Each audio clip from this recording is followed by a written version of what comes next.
Number 26, পৃষ্ঠা number 14, line number 1, আয়াত নম্বর 29, সূরার নাম ফাতা। এখানে আল্লাহ মুহাম্মদ শব্দ ব্যবহার করছেন। কি বলছেন? একদম পৃষ্ঠার শুরুতে আয়াতটা আছে, মুহাম্মাদুর রাসূলুল্লাহ।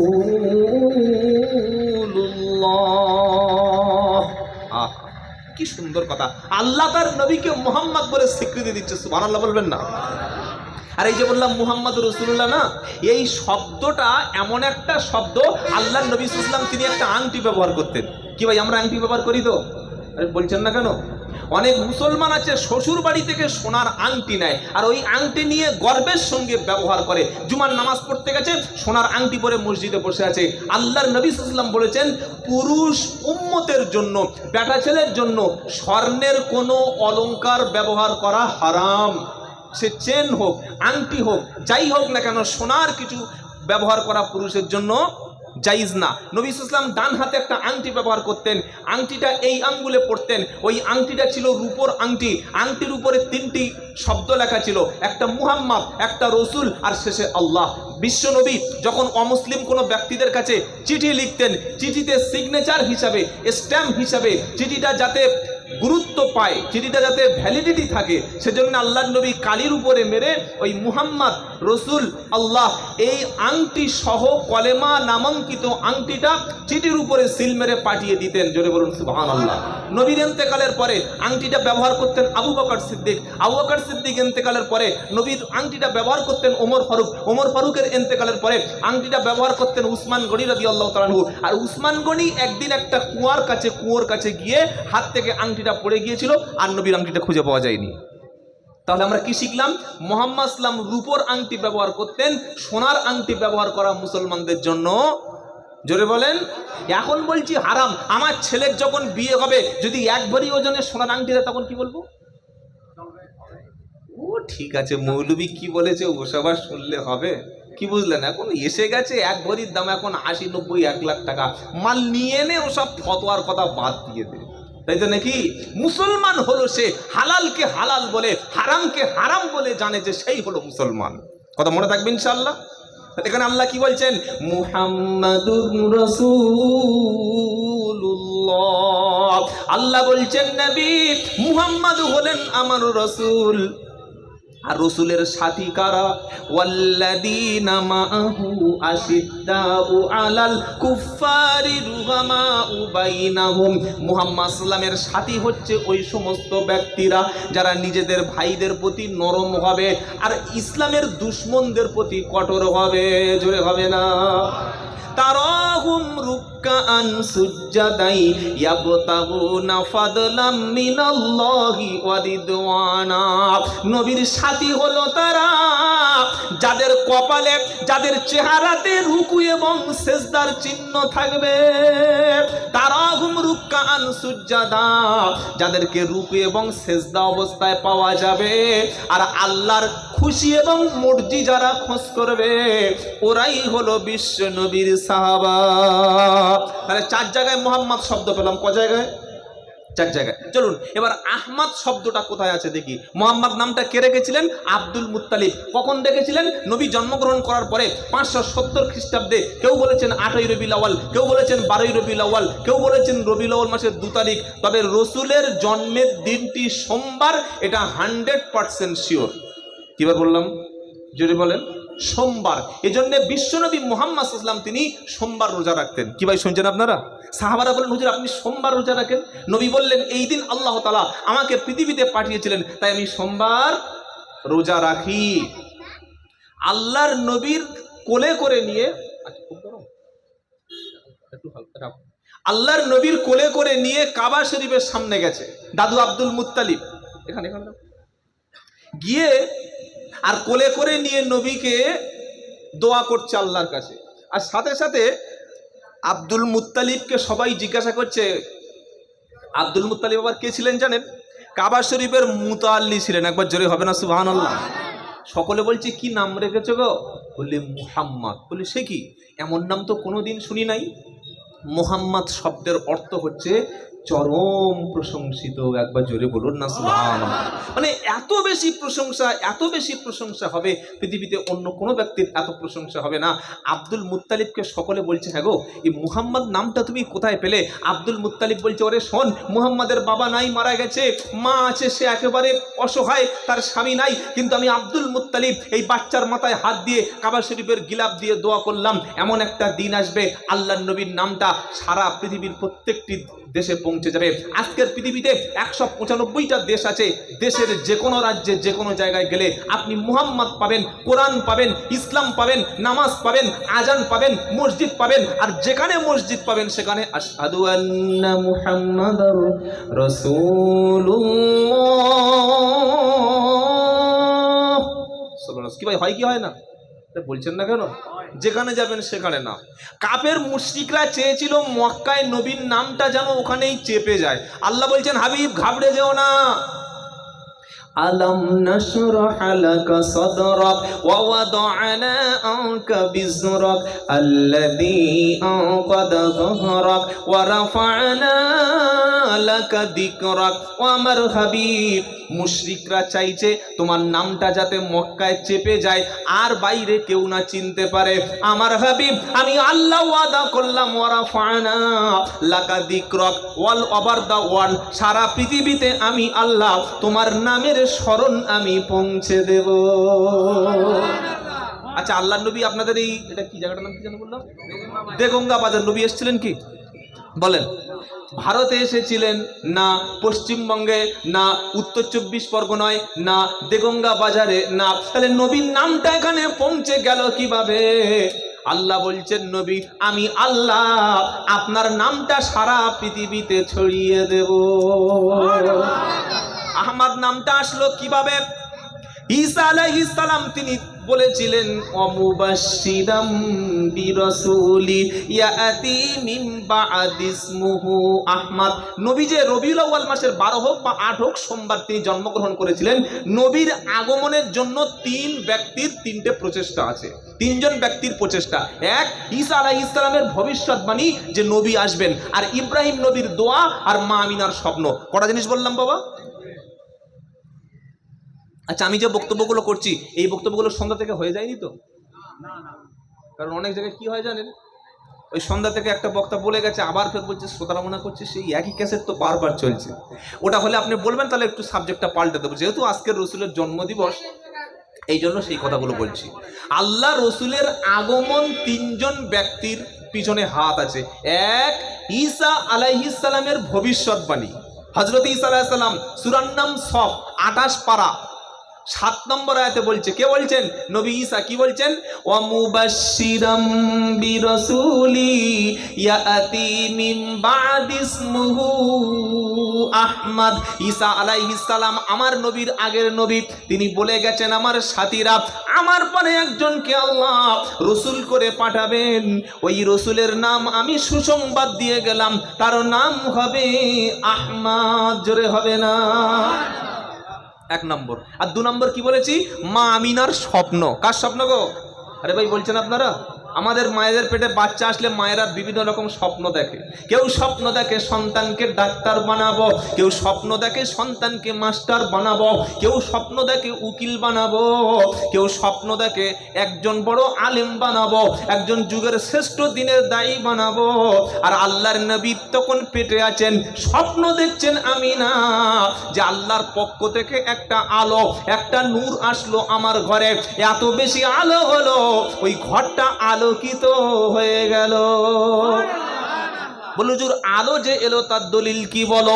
কোরআন শোনাচ্ছে, ইয়া আইয়ুহান নাস ক্বাদ জাআতুকুম, আল্লাহ পাক শুনিয়ে দিচ্ছে, ক্বাদ জাআকুম মিনাল্লাহি নূরু ওয়া কিতাবুম মুবিন। আল্লাহ পাক বলছে, হে বিশ্ববাসী, আমি আল্লাহ তোমাদের জন্য আসমান থেকে দিয়েছি একটা নূর। ওই নূর হলেন মুহাম্মদ মুস্তাফা। শুধু নূর দিলাম না, নূরের সাথে দিলাম ওয়া কিতাবুম মুবিন, একটা সুস্পষ্ট কিতাব, আলো দিলাম। আর আলোটাকে পৌঁছে দেওয়ার জন্য দিলাম একটা কিতাব, তার নাম হলো কুরআন। মা আমিনার স্বপ্ন বাস্তবায়ন কবে হলো? যেদিন বিশ্বনবী ধরার বুকে পৃথিবীতে চলে আসলো। নবীর বাড়িতে আলো ছিল না, লাইটের কোনো সিস্টেম ছিল না, প্রদীপের কোনো তেল ছিল না। আমিনা রাদিয়াল্লাহু আনহা তিনি বলেন, বিশ্বনবী যেদিন পৃথিবীতে আসে আমার ছোট্ট কুঁড়ে ঘরটা নবীর আলোতে সম্পূর্ণ আলোকিত হয়ে গেল। আচ্ছা, আপনাদের কাছে একটা প্রশ্ন করছি বাবা, এই যে চাঁদ আমরা দেখতে পাই না, চাঁদের আলো বলি তো, চাঁদের কিন্তু নিজস্ব কোনো আলো নাই। চাঁদ হচ্ছে সূর্যের আলোয় আলোকিত, এটা বিজ্ঞানের কথা। চাঁদের মধ্যে আমরা ভালো করে দেখলে, দূর থেকে দেখবেন চাঁদের মধ্যে কালো কালো দাগ পাওয়া যায়। কি ভাই, যায় কি যায় না? আসলে সত্যি ওটা দাগ না, ওটা চাঁদের মধ্যে রয়েছে অসংখ্য পাথর, অসংখ্য পাহাড়, অসংখ্য গর্ত, যেটা দূর থেকে আমরা খালি চোখে দেখতে পাই কি চাঁদের দাগ। কিন্তু যারা গিয়েছিল, চাঁদে যারা সফর করেছিল, চাঁদ অভিযানকারী, সেখান থেকে স্যাটেলাইট দিয়ে যে ছবিগুলো পাঠিয়েছে পৃথিবীতে বা নাসাতে বা ইসরোতে, তারা বলছে চাঁদের আলো বলতে যেটা আমরা দেখি, আসলে চাঁদের অন্ধকার বা কালো দুনিয়াতে ওটি হলো চাঁদের বড় বড় পাহাড়, বড় বড় গর্ত। এবার আল্লাহর নবীর চেহারা আর চাঁদ দেখতে কেমন, দুটোকে কম্পেয়ার করছেন। সাহাবাটার নাম কি? হযরতে জাবের রাদিয়াল্লাহু তাআলা আনহু। হাদিসটা কোথায় আছে? শামাইলে তিরমিজি বলে একটা কিতাব আছে, পড়ে নেবেন, বাংলায় পেয়ে যাবেন ইনশাআল্লাহ। হযরতে জাবের রাদিয়াল্লাহু তাআলা আনহু বলছেন, আমি একবার পূর্ণিমার রাতে আল্লাহর নবীর চেহারার দিকে তাকাই আর ওই আকাশের চাঁদের দিকে তাকাই। একবার নবীর চেহারা দেখলাম সাল্লাল্লাহু আলাইহি সাল্লাম, পূর্ণিমার রাতে চাঁদের দিকে তাকালাম। দুটোকে কম্পেয়ার করলাম যে দেখতে সুন্দর কোনটা, নিখুঁত কোনটা, পারফেক্ট কোনটা, নূর কোনটা, আলো বেশি কোনটা, জ্যোতি বেশি কোনটা। হযরতে জাবের রাদিয়াল্লাহু তাআলা আনহু বললেন, আমি চাঁদের গায়ে কালো অংশ দেখতে পেলাম, চাঁদের গায়ে দাগ দেখতে পেলাম, কিন্তু বিশ্বনবীর চেহারায় কোনো রকম দাগ দেখতে পাই নাই। আমার মনে হলো চাঁদের চাইতে বিশ্বনবীর চেহারাকে আল্লাহ আরো সুন্দর করে দিয়েছিলেন। জুড়ে হবে না? দুনিয়া সুন্দর, আসমান সুন্দর, জমিন সুন্দর, আকাশ সুন্দর, সুন্দরে সুন্দরে পাল্লা, জানি না কত সুন্দর তুমি আল্লাহ, জানি না কত সুন্দর তুমি আল্লাহ। নারায়ে তাকবীর। নবীর চেহারার বর্ণনা আরেকটু দিচ্ছেন, তার নাম হচ্ছে আম্মাজান আয়েশা। কি ভাই, আমার স্ত্রী আমি কত ভালো এটা আমার স্ত্রী বেশি জানে না আপনাদের এখানে 1-1.5 ঘন্টা 2 ঘন্টার জন্য এসেছি আপনারা ভালো জানেন? কি শুনছেন আপনারা? ইমাম সাহেব কেমন, ইমাম সাহেব খায় কি, বলে কি, তার আচার, তার বিহেভ, তার আচরণটা কেমন, ওটা মহল্লার মানুষ ভালো জানে না তার নিজের কোলের স্ত্রী ভালো জানে? কোনটা ভালো জানে? স্ত্রী। আল্লাহ রসুলের স্ত্রী আয়েশা সিদ্দিকা রসুল পাক সাল্লাল্লাহু আলাইহি ওয়াসাল্লাম সম্পর্কে বলছেন, শোনো, মিশরের যে সমস্ত নারীরা ইউসুফ নবীর রূপ, চেহারা, সৌন্দর্য, নূর দেখে হাতের আঙ্গুলগুলো কেটে দিয়েছিল, ওরা যদি আমার হাবিব সাল্লাল্লাহু আলাইহি ওয়াসাল্লামকে দেখতো, ওরা নিজেদের অজান্তে নবীর চেহারা দেখে পাগল হয়ে নিজের কলিজা কেটে দিলেও টের পেত না। জোরে বলুন সুবহানাল্লাহ। নারায়ে তাকবীর। এই হচ্ছেন বিশ্বনবী। নবী যখন মজলিসে আসতেন সাহাবারা পাগলের মতো তাকিয়ে থাকতেন, কেউ চোখের পলক ফেলতেন না। আচ্ছা, নবীর চেহারার বর্ণনাটা একটু দিয়ে দেবো বাবা। নবী দেখতে কেমন ছিল একটু বলি। কিতাবটার নাম হলো শামাইলে তিরমিজি। আপনারা নবী দিবস করেছেন, আলোচনা শুনছেন, আলহামদুলিল্লাহ। কিন্তু আমি গুনাহগার আব্দুল্লাহ জুবায়ের আপনাদের একটা কথা শুধু বলে যাব, এখন যারা আছেন এখানে প্রত্যেকে কম বেশি বাংলা পড়তে পারেন। কি ভাই, পারেন কি পারেন না? একটা বই বাজার থেকে কিনে নেবেন, বইটি হচ্ছে বিশ্ব নবীর জীবনী। কি বললাম? আপনাদের এলাকায় অনেক বড় বড় জলসা প্রোগ্রাম হয়, বিভিন্ন কিতাবের দোকান আছে, বিশ্ব নবীর জীবনী একটা বই আছে, কিনে নেবেন। একটা শ্রেষ্ঠ বইয়ের নাম বলছি, বইটির নাম হলো আর রাহিকুল মাখতুম। কি বললাম? আর রাহিকুল মাখতুম। আই রিপিট, আর রাহিকুল মাকতুম। এটা হচ্ছে বিশ্ব নবীর শ্রেষ্ঠ একটা জীবনী। আপনি 2 ঘন্টা নবী দিবস শুনবেন, আগামী বছর আবার শুনবেন, আবার জলসা শুনবেন, এগুলো সওয়াব, এগুলো লাভ, এগুলো ইবাদত। কিন্তু আপনি সারা বছর নবী সম্পর্কে আর জানতে পাচ্ছেন না, আর শুনতে পাচ্ছেন না। আপনি যদি আপনার সন্তানকে নিজেই না পড়তে পারলেও নিজের সন্তানকে যদি বলেন, বাবা রাত্রে ঘুমাতে যাচ্ছি, আল্লাহর নবীর জীবনী আর রাহিকুল মাকতুম বইটা কিনেছি 250 থেকে 300 টাকা দিয়ে, তুমি 1 পৃষ্ঠা পড়ে শোনাও তো, 4 থেকে 5 মিনিট আপনার ছেলে, আপনার মেয়ে, আপনার নাতি, আপনার শিক্ষিত সন্তান বিশ্ব নবীর জীবনী পড়ে শোনাবে। আপনি এখন শুনলে হয়তো বাড়ি গিয়ে ভুলে যাবেন, কিন্তু বই যদি বাড়িতে তোলা থাকে ওটা সারা জীবন পড়বেন। আর নবীর জীবনী আপনার বাড়িতে আলোচনা হওয়া মানে আপনার বাড়িতে আল্লাহর রহমত হবে। জোরে হবে না সুবহানাল্লাহ? আমরা বই পড়বো, জোরে বলুন না ইনশাআল্লাহ।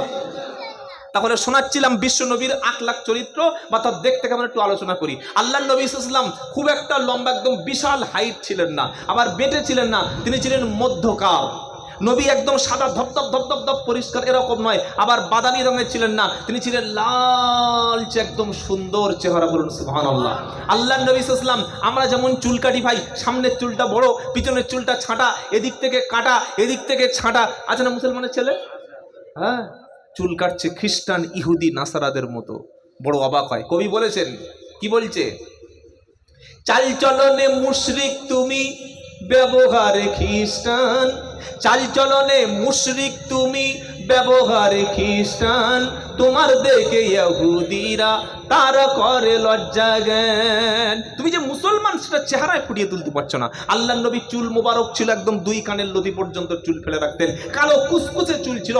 বিশ্ব নবী তেল বেশি মাখতেন, তেল পছন্দ করতেন। আল্লাহ নবীর ইন্তেকালের আগে মাত্র চুল আর দাড়িতে মিলে 20টা চুল পেকেছিলেন। কটা? 20টা চুল। সামাইলে তিরমিজি বইটার নাম। আবু বকর সিদ্দিক বললেন, আল্লাহর নবী আপনি তো বৃদ্ধ হয়ে গেছেন, আপনার কয়েক গোছা চুল পেকে গেছে। আমার নবী বলেন, আবু বকর এই চুল পাকার কারণ তুমি কি জানো?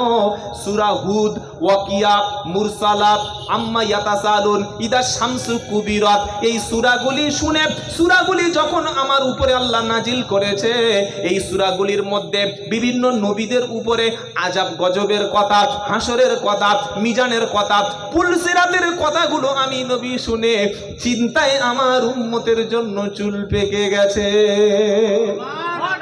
বিশ্বনবী আমাদের জন্য আমাদের আযাবের কথা চিন্তা করে চুল পাকিয়ে ফেলেছে।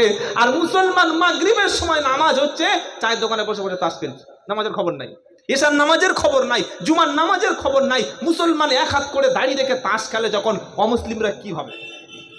আমাদের চুল পাকছে গাঁজা খেয়ে খেয়ে, আমাদের চুল পাকছে মদ খেয়ে খেয়ে, আমাদের চুল পাকছে মিথ্যা কথা বলে বলে, আমাদের চুল পাকছে 2 নম্বরই করে করে। আর আল্লাহর নবী সাল্লাল্লাহু আলাইহি ওয়াসাল্লামের চুল পেকে গেছেন উম্মতের জাহান্নাম থেকে বাঁচানোর জন্য। একবার জোরে বলুন সুবহানাল্লাহ।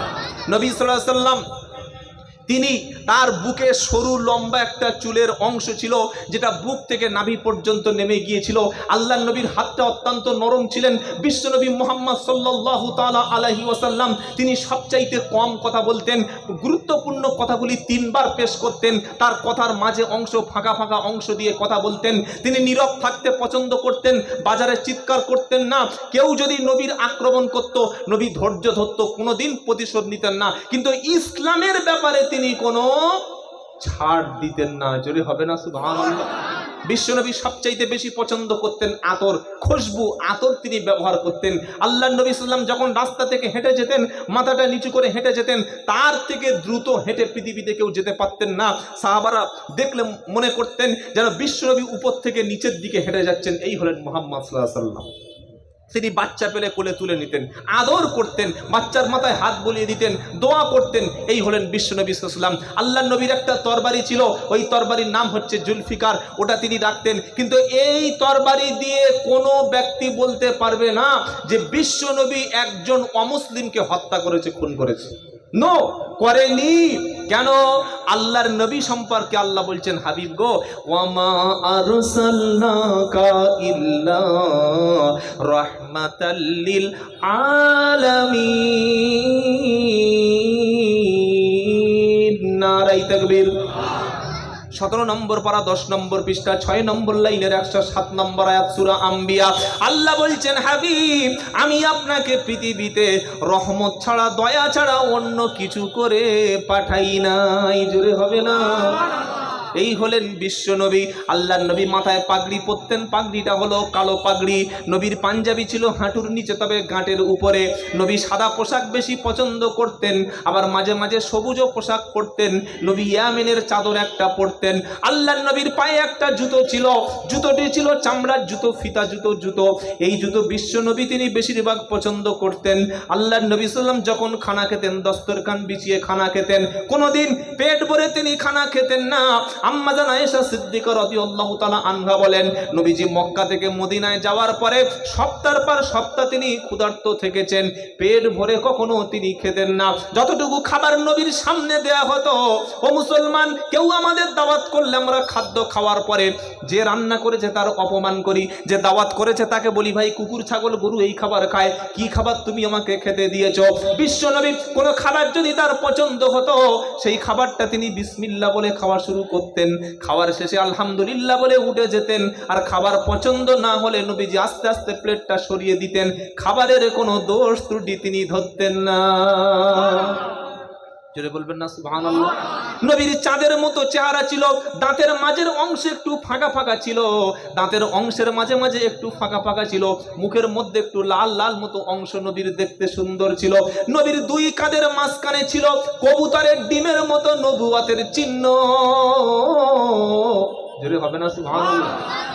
ওটা হচ্ছে নবুয়াতের চিহ্ন। আল্লাহু আকবার। অনেক সাহাবারা এই নবুয়াতের চিহ্নে, নবুয়াতের অংশের উপরে দেখে চুমা খেয়েছিলেন। জোরে বলুন না সুবহানাল্লাহ। এত সুন্দর চেহারা। নবী কোনোদিন অপরিষ্কার অপরিচ্ছন্ন ছিলেন না, সব সময় পরিষ্কার পরিচ্ছন্ন পরিপাটি পছন্দ করতেন। আর আল্লাহর নবীকে পাঠানোর জন্য বলেছিলাম তিনজন ব্যক্তি। এক, ঈসা আলাইহিস সালামের ভবিষ্যৎবাণী। 2 নম্বর বলেছি হযরতে আমিনার দোয়া, আমিনার স্বপ্ন। আর ইব্রাহিম নবীর দোয়া। কোন নবীর দোয়া? ইব্রাহিম নবী, আমাদের জাতির পিতা ইব্রাহিম নবী দোয়া করেছিলেন। বিশ্ব নবীর জন্য কি দোয়া করেছিলেন জানেন? 1 নম্বর পারা, 19 নম্বর পৃষ্ঠা, 5 নম্বর লাইন, 129 নম্বর আয়াত, সূরার নাম বাকারা। ইব্রাহিম নবী আমাদের নবী আসার অনেক আগে দোয়া করেছিলেন। কি দোয়া? কোরআনে আল্লাহ শোনাচ্ছে। আচ্ছা, যা বক্তব্য করছি অসুবিধা হচ্ছে না তো বাবা? কি দোয়া? রব্বানা ওয়াবআস ফীহিম রাসূলাম মিনহুম ইয়াতলু আলাইহিম আয়াতিকা ওয়া ইউআল্লিমুহুমুল কিতাবা ওয়াল হিকমা ওয়া ইউযাক্কিহিম ইন্নাকা আনতাল আজিজুল হাকীম। নারায়ে তাকবীর। একটু জিকির করুন, লা ইলাহা ইল্লাল্লাহ, লা ইলাহা ইল্লাল্লাহ, লা ইলাহা ইল্লাল্লাহ সাল্লাল্লাহু। জাতির পিতা ইব্রাহিম আলাইহিস সালাম নবীর জন্য একটু দোয়া করেছিলেন। এটা চেয়ার হলে একটু রাখা যেত। দোয়াটা কি আল্লাহ কোরআনে কোট করছেন?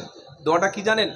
রব্বানা ওয়াবআস ফীহিম রাসূলাম মিনহুম ইয়াতলু আলাইহিম আয়াতিকা ওয়া ইউআল্লিমুহুমুল কিতাবা ওয়াল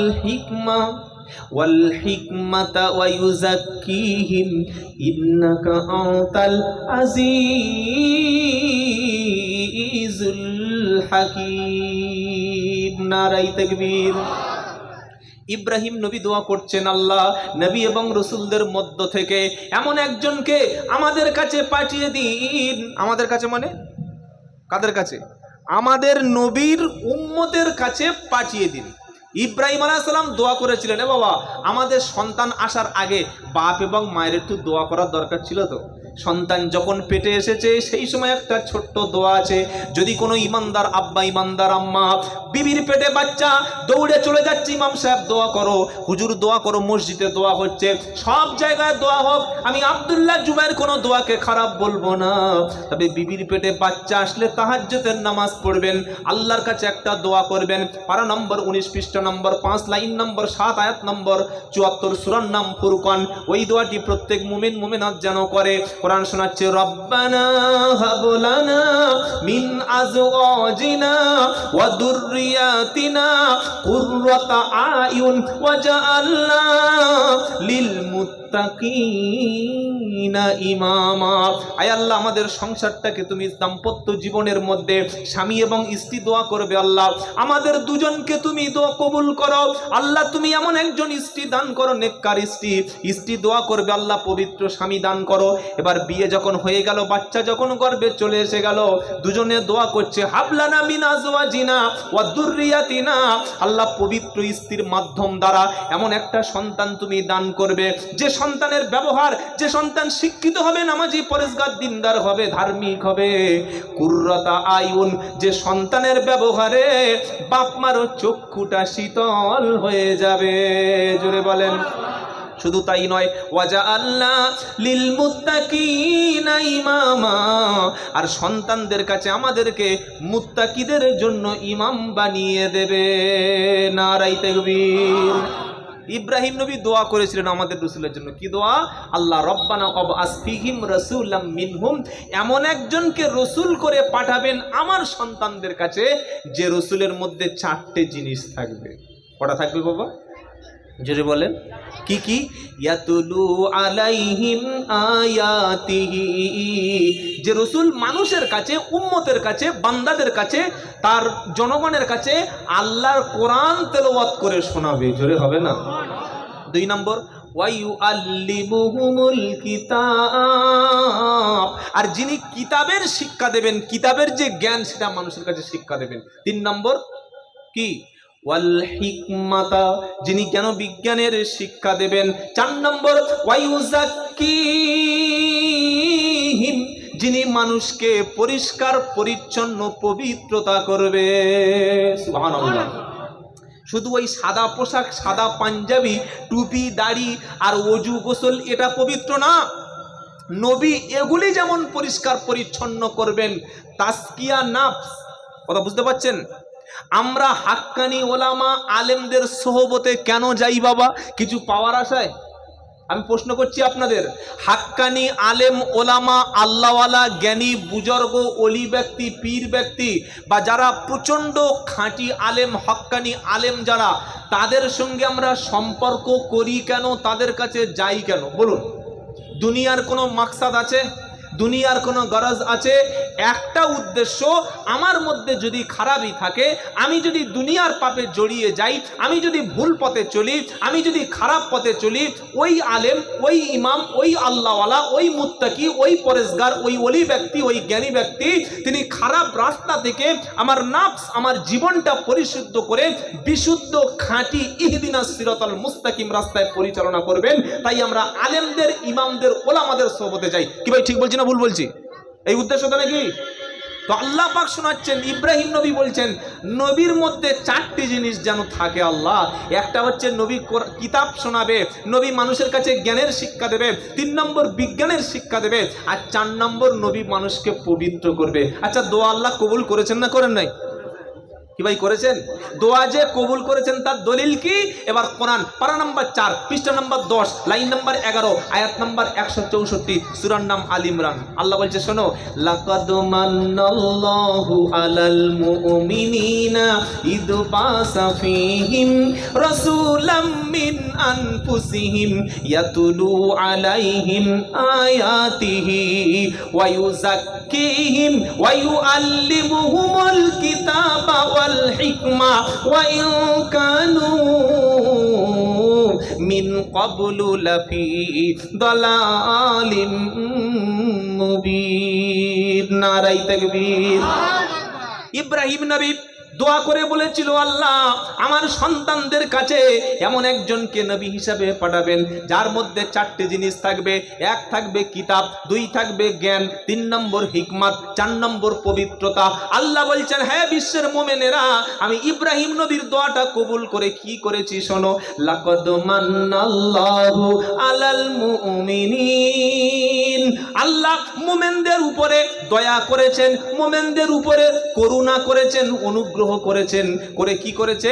আলাল মুমিনিনা মিন আনফুসিহিম, তোমাদের মধ্য থেকে এমন একজনকে নবী এবং রাসূল করে পাঠিয়েছেন। এটা আল্লাহর পক্ষ থেকে বিশেষ দয়া। জোরে বলুন। সেই রসুলের 4টি গুণ। কটা গুণ জোরে বলেন? 1 নম্বর হলো ইয়াতুলু আলাইহিম আয়াতিহি, যে রসুল তোমাদের কাছে আল্লাহর আয়াতগুলো তেলাওয়াত করে শোনায়। 2 নম্বর হলো ওয়ায়ুযাক্কিহিম, যে রসুল তোমাদেরকে পরিষ্কার ও পরিচ্ছন্ন করে দেয়। জোরে বলেন সুবহানাল্লাহ। 3 নম্বর ওয়াল হিকমাতা, যে রসুল হিকমতের কথা বলে। 4 নম্বর যে রসুল তোমাদেরকে কিতাবের কথা বলে। ইব্রাহিম নবীর দোয়াটা কবুল করে আল্লাহ এমন একজন রসুল পাঠিয়েছিলেন যে 4টি গুণ তাদের রসুলের মধ্যে ছিল। এটা বলার পরে আল্লাহ বলছেন ওয়া ইন কানু মিন ক্বাবলু লাফিহি দালালিম মুবিন। হে আমার উম্মত তোমরা শুনে রাখো, হে আমার বান্দা শুনে রাখো, রসুল আসার আগে ছিলে তোমরা একটা গোমরা পথভ্রষ্ট জাতি। মক্কার মানুষদেরকে আল্লাহ অ্যাড্রেস করছেন, ইন্ডিকেট করছেন, কি বলছেন? যে ওয়াইন কানু মিন ক্বাবলু লাফি দালালিম মুবিন, কোরআন আসার আগে, নবী আসার আগে তোমরা একটা বিশাল সুস্পষ্ট বিভ্রান্ত জাতিতে ছিলে। আবার এই কথাটা সূরা ওই জুমায় বলছেন। কি ভাই শুনছেন আপনারা? 28 নম্বর পারা সূরা জুমার 2য় আয়াতে বলছে, কি বলছে? হুয়াল্লাযী বাসা ফিল উম্মিয়িনা রাসূলাম মিনহুম ইয়াতুলু আলাইহিম আয়াতিহি ওয়া ইউযাক্কিহিম ওয়া ইউআল্লিমুহুমুল কিতাবা ওয়াল হিকমা ওয়া ইন কানু মিন ক্বাবলু লাফি দালালিম মুবিন। তিনি আল্লাহ হুয়াল্লাযী বাআসা, যিনি পাঠিয়েছেন ফিল উম্মিয়িনা, উম্মি মানে নিরক্ষর। মক্কার মানুষগুলো নিরক্ষর ছিল, অজ্ঞান ছিল। আল্লাহ বলছেন অজ্ঞানদের মধ্য থেকে আল্লাহ তাআলা রসুলকে পাঠালেন, আর রসুলের মধ্যে 4টি জিনিস দিলেন। দিলেন কোরআন তেলাওয়াত, দিলেন কিতাবের জ্ঞান, দিলেন হিকমত এবং দিলেন বিজ্ঞান। জোরে হবে না সুবহানাল্লাহ? এইবার আল্লাহর নবী সাল্লাল্লাহু আলাইহি ওয়াসাল্লামের সম্মান নিয়ে কয়েকটা কথা বলি, না কি বলছেন? আল্লাহ রসুলের মর্যাদা নিয়ে কয়েকটা কথা বলি। এগুলো রসুলের ওই কিছু জীবন আলোচনা করলাম। এবার রসুলের সম্মান আমরা কোনোদিন মাপতে পারবো না। শুনছেন আপনারা? একজন আলেম, একজন ইমাম, একজন পীর, একজন ওলি, একজন বক্তা, একজন হুজুরের সম্মান মোটামুটি একটা মাপতে পারি, যে এই বক্তাটা বড়, এই বক্তাটা ছোট, এই পীর সাহেব বড়। আমরা আপনার বড় পীর আব্দুল কাদের জিলানীকে কি পীর বলি বাবা? এটা বলছেন না কেন? বড় পীর বলি। অন্যান্য পীরদের চাইতে তার সম্মান অনেক বেশি। সাহাবাদের মধ্যে আবু বকর সিদ্দিকের সম্মান অনেক বেশি। স্ত্রীদের মধ্যে নবীর স্ত্রীর আয়েশা সিদ্দিকার নবী ভালোবাসতেন বেশি, তবে খাদিজার সম্মান রসুলের কাছে বেশি। এভাবে আমরা কম্পেয়ার করি, কিন্তু আল্লাহ রসুলের সাথে পৃথিবীর কোনো মানুষের তুলনা হবে না। নেই তো দূরে কথা, হবেই না, তুলনা হবে না। কেন জানেন? আল্লাহর রসুলের ক্যারেক্টার আর চরিত্রের শেষে আল্লাহ একটা শব্দ অ্যাড করেছেন। শব্দটা হচ্ছে আযীম। কি বলেছেন? জোরে বলেন। পারা নাম্বার 29, সূরার নাম কলাম। আল্লাহ বলছেন ওয়া ইন্নাকা লাআলা খুলুকিন আযীম। সুবহানাল্লাহ, নারায়ে তাকবীর। এই আজিম শব্দ বাবা আমরা বিভিন্ন জায়গায় ব্যবহার করি। কিরকম? আপনি যখন রুকুতে গেলেন আল্লাহু আকবার বলে কি বলেন? সুবহানা সুবহানা রাব্বিয়াল আযীম বলি কি বলি না? মহান। আজিম মানে যেটা পরিমাপ করে শেষ করা যাবে না।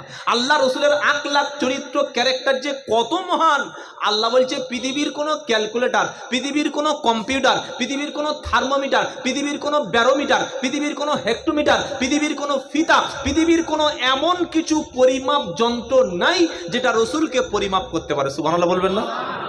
আল্লাহ কি বলছেন? এই বান্দা শোনো, তোমরা মানুষের চরিত্র কেমন জানতে গেলে তোমরা ওই পঞ্চায়েত থেকে একটা ক্যারেক্টার সার্টিফিকেট নাও। কি ভাই, নিই কি নিই না? হ্যাঁ, আপনি একটা কাজে যাবেন, কোনো বিদেশে যাবেন, এখন আবার বাইরে যাওয়াটাই, বাংলা বললেই মার। কি বললেন? ও হোক হিন্দু হোক মুসলমান, খালি বাংলা শুনলেই বলছে বাংলাদেশি, বলছে না? বাংলা শুনলেই বাংলাদেশি, আর বলছে রোহিঙ্গা। ঠিক আছে, বাংলা বললে যদি বাংলাদেশি আর রোহিঙ্গা হয়, তাহলে বাংলাদেশি হাসিনা কেন আমাদের দেশে থাকবে বাবা? কি গো, আছে না নাই? 2024-এর 5ই আগস্ট থেকে আজকের পর্যন্ত সে তো রোহিঙ্গা, সে তো বাংলাদেশি, তাহলে সে কেন থাকবে আমাদের দেশে? এই যে বাঙালিদের উপরে আক্রমণ, আরো সামনে দিন আসছে বাংলা শুনলে আপনার বিনা প্রশ্নে বিনা আইডেন্টিফাই করে আপনাকে ডিটেনশন ক্যাম্পে পাঠানো হবে। তার প্রমাণ কেন্দ্রীয় সরকার প্রত্যেকটি রাজ্যে বলে দিয়েছে একটা করে ডিটেনশন ক্যাম্প বানাও। আমি আসামে অসংখ্যবার গেছি, আসামের গোয়ালপাড়া, সেখানে দেখেছি ডিটেনশন ক্যাম্প। সেখানে ১৯ লক্ষ বাঙালিদের বাদ পড়েছে, তার মধ্যে ১৪ লক্ষ হিন্দু, বাকিটা মুসলিম। আমাদের রাজ্যে যারা লাফাচ্ছে রোহিঙ্গা রোহিঙ্গা করে, মনে রাখবেন যারা এদেশের নাগরিক তারা কিন্তু বাদ পড়বে না যদি এদেশের হয়, কিন্তু যারা বাংলাদেশ থেকে পালিয়ে চলে এসেছে কিংবা বিভিন্নভাবেই এসে আমাদেরকে রোহিঙ্গা বাঙালি বলে অত্যাচার করছে, এসআইআর হোক বা যাই হোক না কেন তাদের নামটা বাদ পড়বে। তবে এই যে নতুনভাবে আবার শুরু হচ্ছে মানুষের ধর্মের পরিচয় জেনে মানুষের বাঙালি পরিচয় নিয়ে, এটা একটা সুস্পষ্ট ষড়যন্ত্র। এই ষড়যন্ত্রের উদ্দেশ্য হচ্ছে মারোয়ারিরা, গুজরাটিরা, তারা এই বাংলাটাকে দখল করতে চাইছে।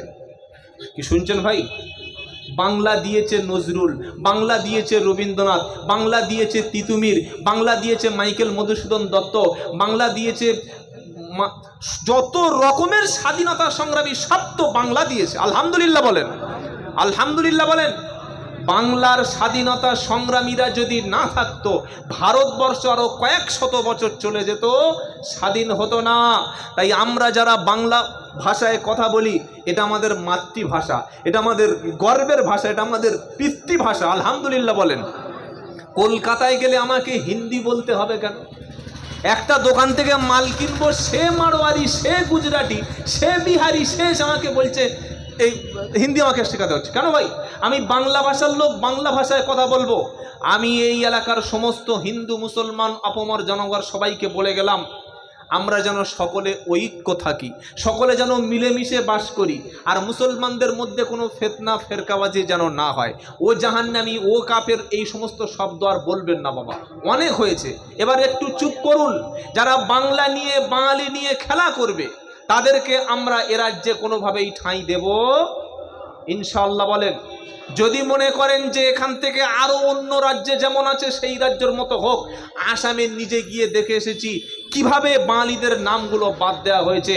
আজকে তারা সেই চেষ্টা করছে বাংলাটাকে বিভেদ করে হিন্দু মুসলমানের মধ্যে একটা এসআইআর নিয়ে একটা বিশাল আতঙ্ক ছড়িয়ে দিয়ে বাংলার মাথায় এসে শাসন করা। মনে রাখবেন, এই বাংলা সেই বাংলা যেখানকার রবীন্দ্রনাথ ঠাকুরের লেখা, যেটা ভারতবর্ষের জাতীয় সঙ্গীত আজও পর্যন্ত পার্লামেন্ট এবং দেশের প্রত্যেকটি জায়গায় পড়া হয়। তো যাই হোক, আমার আলোচনা ওটা নয়। আমরা বাঙালি হিন্দু, বাঙালি মুসলিম, বাঙালি, এটা আমরা গর্ববোধ করি। আলহামদুলিল্লাহ বলেন। যেটা শোনাচ্ছিলাম প্রিয়রা ভাইরা, আল্লাহওয়ালা ভাইরা, আল্লাহর নবীর সম্মানটা যে কত বড়, কত বিশাল, এটা মাপা। আয়েশা সিদ্দিকাকে প্রশ্ন করা হলো নবীর চরিত্রটা কেমন। আমার নবী ইসলামের আয়েশা সিদ্দিকা বললেন, তোমরা কি কোরআন শরীফ পড়নি? কোরআন তোমরা কখনো খুঁজে দেখনি? কোরআন শরীফটা 30 পারায় যা আছে, আল্লাহর নবীর চরিত্রের মধ্যে রয়েছে 30 পারা আল কোরআন। সুবহানাল্লাহ বিহামদি, সুবহানাল্লাহ। কত বড় বিশ্ব নবী পেয়েছিলাম। আল্লাহু আকবার, আল্লাহু আকবার। নবীর সম্মান কত বেশি। আসমানে যিনি আছেন, আরশে যিনি আছেন, তিনি কে? জোরে বলেন আল্লাহ। আল্লাহর পরের মর্যাদা হলো বিশ্ব নবী। আল্লাহর পরের মর্যাদা বিশ্ব নবী। আর পৃথিবীতে অন্য কোন স্থান। আল্লাহর পরে মর্যাদা কার? জোরে বলেন মুহাম্মদ সাল্লামের। আর মুহাম্মদ সাল্লামের যে যত বেশি সম্মান করবে, যে যত বেশি নবীর ফলো করবে, আল্লাহ তার সম্মান আরো বাড়িয়ে দেবে। সুবহানাল্লাহ বলেন। বলো যে দলিল, কুল ইন কুনতুম তুহিব্বুনাল্লাহ ফাত্তাবিউনি ইউহিব্বুকুমুল্লাহ ওয়া ইয়াগফির লাকুম যুনুবাকুম ওয়াল্লাহু গফুরুর রহিম। 3 নম্বর পারা 13 নম্বর পৃষ্ঠা 3 নম্বর লাইনের 31 নম্বর আয়াত, সূরা আল ইমরান। আল্লাহ বলছেন কুল মানে বলুন, ইন কুনতুম তুহিব্বুনাল্লাহ, হে আমার বান্দারা, হে হাবিব নবী, তুমি উম্মতের কাছে বলে দাও, কেউ যদি আল্লাহর ভালোবাসতে চায়, আল্লাহ ভালোবাসুক, এটা যদি কোনো বান্দা চায়, ফাত্তাবিউনি, নবী তোমার মেনে চলা ছাড়া, তোমার পথ ধরা ছাড়া, তোমার অনুসরণ করা ছাড়া, তোমার মতো পোশাক পরা ছাড়া, তোমার মতো খাওয়া ছাড়া, তোমার সুন্নাত অনুযায়ী যে আমল করবে না, আল্লাহ তাকে কখনো ভালোবাসবে না। আর যে যত নবীর পোশাক পরবে, নবীর মতো খাবে, নবীর মতো কথা বলবে, নবীর জীবনটা যার জীবনে বেশি থাকবে, তার জন্য দুটো সুসংবাদ, আমার আল্লাহ ওই নবী প্রেমিককে ভালোবাসবে, আর আল্লাহ যার ভালোবাসবে তার গুনাহগুলি আমার আল্লাহ ক্ষমা করে দেবে। কারণ রসুল হলে আমাদের আদর্শ। আমাদের আদর্শ নেতাকে, দু পয়সার নেতা, তার পিছনে ঝান্ডা ধরে বলছে আমার নেতার চরিত্র ফুলের মতো পবিত্র। দুদিন পরে দেখা গেল, বলবো, হোটেলের নারী নিয়ে ভিডিও, কদিন আগে দেখেছেন একটা নেতার ভাইরাল হয়ে গেছে, তো পিছনে খুব ছুটেছে আমার নেতার চরিত্র ফুলের মতো পবিত্র। তো দুদিন পরে ভিডিওগুলো বার হলো কোত্থেকে, হোটেলের বেডরুমের ভিডিও নারী নিয়ে। কি ভাই হচ্ছে কি হয় না, নাম বলছি না, বুঝে নেন যারা জিনিয়াস আছেন। বলছে আমার নেতার চরিত্র ফুলের মতো পবিত্র, 6 মাস পরে দেখছি ভিডিও ভাইরাল, হোটেলের বেডরুম নারী নিয়ে উলঙ্গ ধরা পড়ছে। নাউজুবিল্লাহি মিন যালিক। আল্লাহ নবী কি তেমন নাকি? নবী বলছেন সাহাবারা, আমার মধ্যে যা দেখো তোমরা প্রকাশ করে দাও, ও আমার বিবিরা, আমার মধ্যে যা কিছু দেখো রাতের বেলা দিনের বেলা সব তোমরা প্রকাশ করে দাও। জোরে বলুন।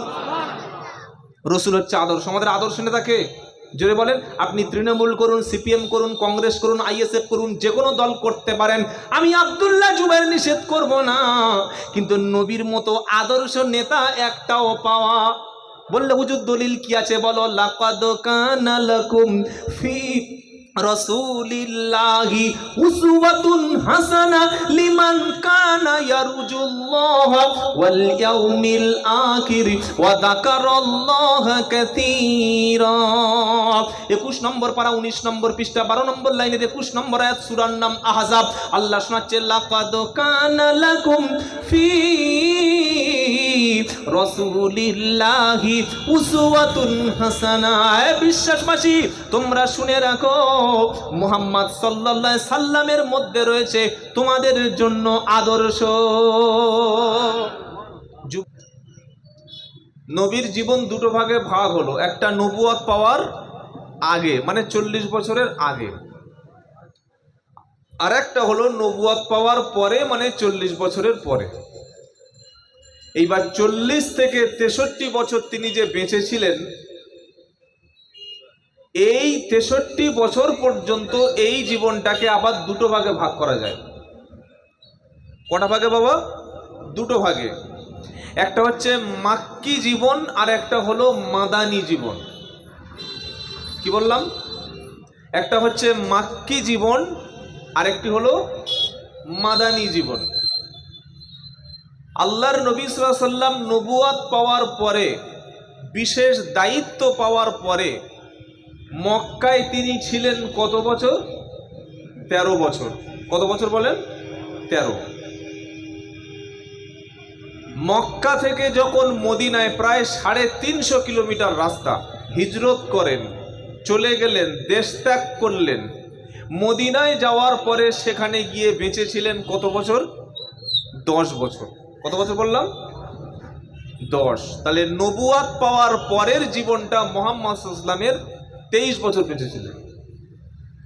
বক্তব্য হলো বোঝার জিনিস, জেনে নেওয়ার জিনিস, সুর টান এগুলো সব আছে, ঠিক সময় মতো একটা একটা করে দেওয়া হবে, ঘাবড়াবার কারণ নাই। নবুয়ত পাওয়ার পরে নবী বেঁচে ছিলেন 23 বছর, মক্কায় কাটিয়েছেন 13 বছর, আর মদিনায় কাটালেন কত বছর? 10 বছর। বললে তার প্রমাণ, আপনাদের মসজিদে যদি এখনই গিয়ে কোরআন শরীফ খোলেন, দেখবেন 114টি সূরা আছে কোরআনের মধ্যে, আছে না নাই? কোন কোন সূরার শুরুতে দেখবেন লেখা আছে মাক্কিয়া, আবার কোন কোন সূরার নামের পরে লেখা আছে মাদানিয়া। যেমন কোরআনের সবচাইতে বড় সূরার নাম কি? কে বলতে পারবেন? বলো তো বাবা। বাকারা। আলহামদুলিল্লাহ। এই সূরা বাকারা দেখবেন এখানে লেখা আছে সূরাতুল বাকারা মাদানিয়া, মানে এই সূরাটা নবী সাল্লাল্লাহু আলাইহি ওয়াসাল্লামের মদিনার জীবনে নাজিল হয়েছে। আবার আপনি যেমন আম্মা ইয়াতাসালুন বলে একটা সূরা আছে, সূরা নাবা, যেটা আম্মা পাড়ার প্রথমে আছে, এই সূরাটি মক্কা শরীফে নাজিল হয়েছে, এটা কিন্তু মদিনায় হয়নি। তাহলে নবীর জীবনটা দুটো ভাগে ভাগ হয়ে গেল, একটা মক্কা শরীফ, একটা মদিনায় শরীফ। চলুন আরেকটা পয়েন্ট জেনে নিই। মক্কা শরীফে যিনি যতদিন ছিলেন ততদিন অত্যাচারিত হয়েছেন, মার খেয়েছেন, তিনি মার খেয়েছেন, সাহাবায়ে কেরামরা মার খেয়েছেন। কিন্তু মদিনায় যাওয়ার পরে আর মার খেতে হয়নি, অত্যাচারিত হতে হয়নি। মদিনায় যাওয়ার পরে তিনি একটা রাষ্ট্র প্রতিষ্ঠা করেছিলেন, একবার জোরে বলুন। সেই রাষ্ট্রটার নাম হলো মদিনা রাষ্ট্র। আল্লাহর নবী সাল্লাল্লাহু আলাইহি সাল্লাম শুধুমাত্র ধর্মীয় নেতা, নামাজ পড়ার নেতা, রোজা করার নেতা, হজ করার নেতা, দাড়ি রাখার নেতা, যাকাত দেওয়ার নেতা, কোরআন শরীফ পড়ানোর নেতা এ ছিলেন না। তিনি যেমন ধর্মীয় লিডার ছিলেন, সাথে সাথে মদিনার জমিনে যত কুসংস্কার, অপসংস্কার যা কিছু ছিল সব মতবাদগুলো উল্টে দিয়ে, পাল্টে দিয়ে আল্লাহর মনোনীত দিন তিনি প্রতিষ্ঠা করলেন। একবার জোরে হবে না? বললে হুজুর এটা দলিল কি আছে? আল্লাহ শোনাচ্ছেন। কে শোনাচ্ছেন? হুয়াল্লাযী আরসালা রাসূলাহু বিল হুদা ওয়া দীনিল হাক্কি লিইয়ুযহিরাহু আলাদ দীনি কুল্লিহি ওয়ালাউ কারিহাল মুশরিকুন। নারায়ে তাকবীর। 10 নম্বর পারায় 11 নম্বর পৃষ্ঠা 3 নম্বর লাইনের 33 নম্বর আয়াত, সূরা তাওবা। আল্লাহ পাক শোনাচ্ছে, হু আল্লাযী আরসালা রাসূলাহু বিল হুদা। তিনি আল্লাহ যিনি তার রাসূল পাঠিয়েছেন সত্য হেদায়েত সহকারে। সুবহানাল্লাহ। সঠিক রাস্তা দিয়ে রসুলকে পাঠিয়েছেন। ওয়া দীনিল হক, সত্য রাস্তা দিয়েছেন, হেদায়েত দিয়েছেন, আর একটা দিন দিয়েছেন, দিনের নাম হলো ইসলাম। দিনের নাম কি? জোরে বলেন। কেন দিয়েছেন? লিইয়ুযহিরাহু আলাদ দীনি কুল্লিহি। পৃথিবীতে মানুষের তৈরি করা যত ধর্ম ছিল, যত মতবাদ ছিল, সব কিছু মতবাদের উপরে আল্লাহ তাআলা বিশ্ব নবীর ইসলামকে তিনি শ্রেষ্ঠত্ব দান করেছেন। এটা মক্কায় না মদিনায় গিয়ে? জোরে বলেন। মদিনায় গিয়ে, মক্কায় পারেন নাই। মক্কায় মার খেয়েছেন। মক্কায় মাত্র 400 জন মুসলমান ছিল বাবা। কয়জন বললাম? 13 বছর মেহনত করে, পরিশ্রম করে, মার খেয়ে, অত্যাচারিত হয়ে 13 বছরে মুসলমান হয়েছিল 400। আর মদিনায় যাওয়ার পরে 10 বছর মেহনত করে ইসলামিক রাষ্ট্র প্রতিষ্ঠা করে মানবতার কল্যাণে কাজ করে যেদিন নবী পৃথিবী থেকে চলে যান সেই দিন প্রায় মুসলমানের সংখ্যা ছিল 1,20,000। তোরে বলবেন না সুবহানাল্লাহ। আল্লাহ তাআলা কি বলছেন? আমি ইসলামকে সমস্ত মতবাদের উপরে শ্রেষ্ঠত্ব দান করলাম। তারপরে বলছেন ওয়ালাউ কারিহাল মুশরিকুন। আল্লাহ ছাড়া যারা অন্য কাউকে মাবুদ বলে মেনে নিয়েছে, তারা যতই অপছন্দ করুক না কেন, আমি আল্লাহ ইসলামকে শ্রেষ্ঠত্ব দান করে দিলাম। এটা মদিনায় সম্ভব হয়েছে, মক্কায় নয়। চলুন আল্লাহর নবীর 2 নম্বর পয়েন্ট আলোচনা করি। আল্লাহর নবী সাল্লাল্লাহু আলাইহি সাল্লামের দুটো নাম আছে প্রসিদ্ধ। কটা নাম বললাম? দুটি নাম। একটি হচ্ছে আহমদ, আর একটি হলো মুহাম্মদ। কি বাবা জানেন না? জানেন না? আহমদ নামটা রেখেছিলেন আম্মাজান আমিনা, আর মুহাম্মদ নামটা রেখেছিলেন নবীর দাদু আব্দুল মুত্তালিব। এই মুহাম্মদ শব্দ কোরআনে আছে 4 বার, আহমদ শব্দ কোরআনে আছে 1 বার। কোথায় কোথায় মুহাম্মদ লেখা আছে একটু ছোট্ট করে বলে দিই, শুনে নেন। 4 নম্বর পারা 7 নম্বর পৃষ্ঠা একদম ঠিক 5 নম্বর লাইনের 144 নম্বর আয়াতে সেখানে মুহাম্মদ শব্দ লেখা আছে। কি লেখা আছে? ওয়ামা মুহাম্মাদুন ইল্লা রাসূল কদ খালাত মিন ক্বাবলিহির রুসুল আফা ইম্মাতা আও কুতিলান ক্বালাবতুম আলা আকাবিকুম ওয়া মান ইয়ানকালিবু আলা আকিবাইহি ফালাই ইয়াদুরুল্লাহা শাইআ ওয়া সায়াজজিল্লাহুশ শাকিরিন। নারায়ে তাকবীর। এই আয়াতটা নাজিল হয়েছিল কখন জানেন? উহুদ বলে নবীর যুগে একটা যুদ্ধ হয়েছিল। আল্লাহর নবী সাল্লাল্লাহু আলাইহি সাল্লাম 50 জন সাহাবাদের বলেছিল, সাহাবারা পাহাড়ের চূড়ায় তোমরা তীর নিয়ে বসে থাকবে, শত্রুপক্ষ আক্রমণ করুক বা নাই করুক তোমরা ওখান থেকে নামবে না। আমরা যদি যুদ্ধে জয়ী হয়ে যাই তোমরা ওখানে বসে থাকবে, আর যুদ্ধে হেরে গেলেও তবুও ওখানে বসে থাকবে। ওটা হলো একটা গিরিপথ। কি পথ বললাম? দেখবেন যখন বড় বড় নেতা, মিনিস্টার, প্রাইম মিনিস্টার বা এই সিএম, চিফ মিনিস্টার বিভিন্ন জায়গায় মিটিং করে, এমনি ওই বিভিন্ন বাজারে পুলিশ থাকে, গোয়েন্দার লোক থাকে, এবং উঁচু উঁচু বিল্ডিংয়ে, উঁচু উঁচু টাওয়ারে সেখানেও অনেক নিরাপত্তার লোক থাকে। থাকে কি থাকে না? যাতে উপর থেকে কেউ অ্যাটাক না করতে পারে। তো আল্লাহর নবী 50 জন এমন তীরন্দাজ ব্যক্তিকে বসিয়ে রেখেছিলেন। যুদ্ধটা ছিল ওহদের যুদ্ধ, সেকেন্ড যুদ্ধ ওহদ। ওই যুদ্ধে 50 জন সাহাবাকে বললেন তোমরা ভুল করেও নিচে নামবে না। আমি নবী সাল্লাল্লাহু আলাইহি ওয়াসাল্লাম যতক্ষণ না তোমাদের অনুমতি দেব, ও আমরা জিতেও গেলে তোমরা নামবে না, আর হেরে গেলেও নামবে না। আমি নবীর নির্দেশ দিলে তোমরা নামবে, তার আগে যেন নামবে না। খুব গুরুত্ব সহকারে শুনুন। একটা ছোট্ট ভুলের কারণে কত বড় সেদিন খেসারত সাহাবাদেরকে দিতে হয়েছিল। যুদ্ধে যখন শুরু হলো, সাহাবারা আল্লাহর নাম নিয়ে যুদ্ধে ঝাঁপিয়ে পড়ল। কয়েক ঘন্টার বদলে ইসলামের পতাকা উঠে গেল। সুবহানাল্লাহ বলেন। সাহাবারা মনে করলেন আজকের মনে হয় ইসলাম জয়ী হয়ে গেছে। ওই 50 জন সাহাবাদের মধ্যে বেশিরভাগ সাহাবা বলল আমরা তো জয়ী হয়ে গেছি, চলো নিচে নেমে পড়ো। তাদের মধ্যে একজন লিডার, একজন আমির ছিল। তিনি বললেন খবরদার, খবরদার, আল্লাহর নবীর নির্দেশ অমান্য করা যাবে না। আমার নবী যতক্ষণ নামতে বলবে না ততক্ষণ আমরা উপর থেকে নামছি না। নবীর নির্দেশ আসার আগেই কেউ কথা শুনল না, সবাই হুড় করে নেমে চলে আসলো। তখন কাফিরদের লিডার ছিল খালেদ বিন ওলীদ। পরবর্তীকালে খালেদ বিন ওলীদ মুসলমান হয়েছিল এবং নেতৃত্ব দিয়েছিল।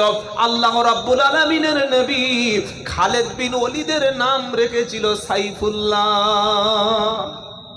আল্লাহ তরবারি নাম রেখেছিল। এত বড় তিনি সেনাপতি ছিল, কমান্ডার চিফ ছিল, যে যুদ্ধে তিনি যেতেন সে যুদ্ধে জয়ী হয়ে যেতেন। সুবহানাল্লাহ বলুন। ইসলাম কবুল করার আগে তিনি ছিলেন মুশরিকদের মক্কার লিডার, নেতৃত্ব দিতেন। যতগুলো যুদ্ধ ইসলামের বিরুদ্ধে হয়েছিল যেখানে যেখানে ওই নেতৃত্ব দিয়েছিল খালেদ বিন ওলীদ। আর ইসলাম কবুলের পরে যতগুলো যুদ্ধ হয়েছিল কোনো একটা যুদ্ধে খালেদ বিন ওলীদ জীবনে হেরে যায় নাই। আল্লাহর নবী বললেন খালিদ তোমার নাম আমি রেখে দিলাম সাইফুল্লাহ, কারণ তুমি স্বয়ং আল্লাহর তরবারি হয়ে গেলে। জোরে বলবেন না সুবহানাল্লাহ। যখন 50 জন লোক হুড় করে নেমে আসলো ওই উপর থেকে, গিরিপথ থেকে, খালেদ বিন ওলীদ ঘুর পথে আক্রমণ করলেন। একদম মুহূর্তের মধ্যে যুদ্ধে শেষ হয়ে যাওয়ার অবস্থা, মুসলমানরা জিতে যাওয়ার অবস্থা, মুহূর্তের মধ্যে খেলা ঘুরে গেল। কি হয়ে গেল?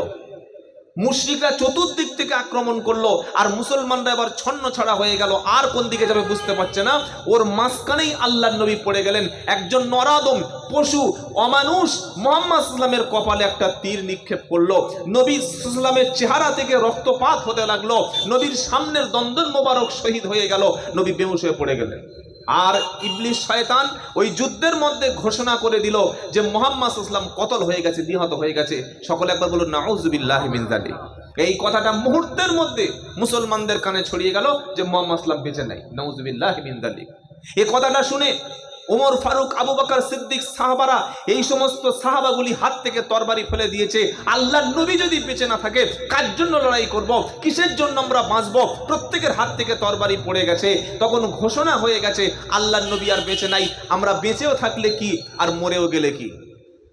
কিছুক্ষণ পরে আল্লাহর নবীকে হযরত তালহা রাদিয়াল্লাহু তাআলা আনহু আরো কয়েকজন সাহাবা বিশ্ব নবীকে চতুর্দিক থেকে ঘিরে নিয়ে একটা আলাদা জায়গায় নিয়ে গেলেন। আর নবীর দিকে যাতে তীর না আসে, সাহাবারা বুক কেউ পিঠ দিয়ে নবী চতুর্দিকে একটা বেষ্টনী করে নিয়ে গেলেন। কাফেরদের তীরগুলি আল্লাহর নবী সাল্লাল্লাহু আলাইহি দিকে আসছিল বৃষ্টির মতো, এত বেশি তীর মারা হচ্ছিল নবীর শরীরে যাতে না লাগে।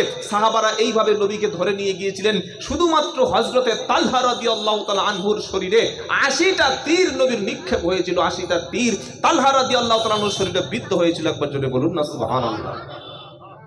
আজকে আমরা মুসলমান বলি, নিজেদের ইমানদার বলি, একটু সামান্য আল্লাহর পথে কষ্ট হলে, কেউ আমাকে বড় কথা বললে, কেউ আমাকে ইমান নিয়ে কটাক্ষ করলে, আমি সঙ্গে সঙ্গে ধৈর্যহারা হয়ে যাই যে না, আমি মুসলমান, আমার মার হবে কেন, আমি জেল খাটবো কেন, আমার জরিমানা হবে কেন, আমার দাড়ি টুপি নিয়ে কথা বলবে কেন। আরে তালহা রাদিয়াল্লাহু তাআলা আনহুর মতো সাহাবা 80টা তীর সহ্য করেছে ইসলামের জন্য। জোরে বলুন না সুবহানাল্লাহ। আমি তো একটা থাপ্পড় এখনো সহ্য করিনি, আমার নামে একটা তো কেস হয়নি, আমাকে তো জেল খাটতে হয়নি, আমার তো পাথর খেতে হয়নি, আমি তো ইচ্ছায় ঠান্ডা ইসলাম পালন করছি, আমি তো নর্মাল ইসলাম পালন করছি। সাহাবাদের মতো ঈমান পৃথিবীতে কারো।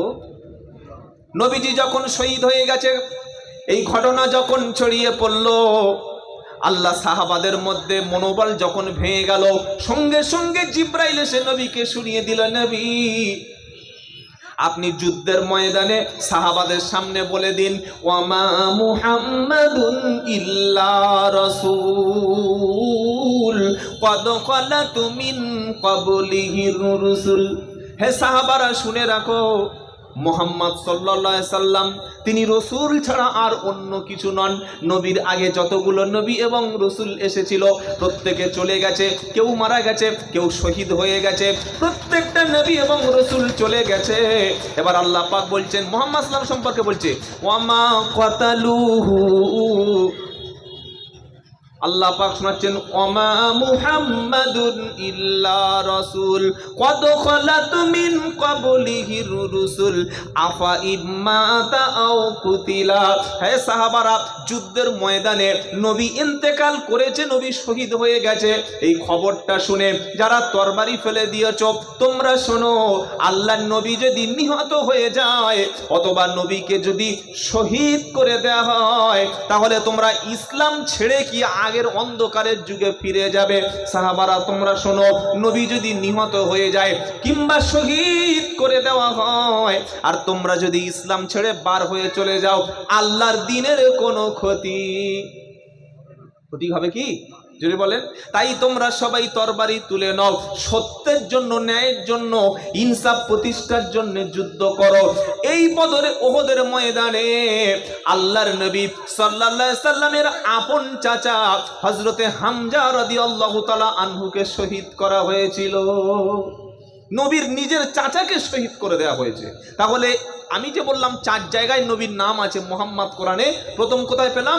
সূরা আল ইমরান 144 নম্বর আয়াত, 4 নম্বর পারা 7 নম্বর পৃষ্ঠা 5 নম্বর লাইনের 144 নম্বর আয়াত। এখানে আল্লাহ মুহাম্মদ শব্দ ব্যবহার করেছেন। কথা বুঝতে পেরেছেন না পারেন নাই? চলুন দ্বিতীয় জায়গায় মুহাম্মদ শব্দ আল্লাহ কেন ব্যবহার করেছেন। 22 নম্বর পারা 2 নম্বর পৃষ্ঠা 11 নম্বর লাইন 40 নম্বর আয়াত, সূরার নাম আহজাব। সেখানে আল্লাহ মুহাম্মদ শব্দ ব্যবহার করেছে। কেন ব্যবহার করেছে? আল্লাহর নবী হচ্ছেন শেষ নবী। কি ভাই, নবীর পরে আর নবী হবে নাকি? কি বলছেন? নবী হচ্ছে শেষ।